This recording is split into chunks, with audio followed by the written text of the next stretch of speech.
بریم برای اولین بار چیز کیک درست کنیم.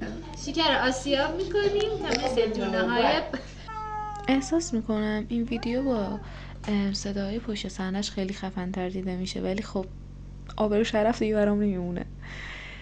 همش میزنیم در حین هم زدن اونور جنگ جهانیه. بعد عزیز میاد یه وضوی لاتی میگیره، بعد ما همش میزنیم. بعد خامه رو اضافه میکنیم.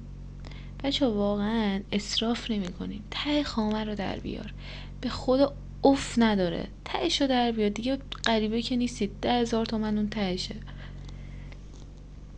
قاطی میکنیم. 2 تا نکته راجع به تخم مرغ هست که سارا خانم الان بهتون میگه. سارا قنا هر کدوم 1 دقیقه میذارید که ساعت بگیر چون تخم مرغ میچسبه به لبه، کیکتون مزه تخم مرغ میگیره. بوی تخم فقط پای مامانم اون بر. همونطور که دیدین دیگه الک کردیم و هم میزنیم. آره دیگه پنپ.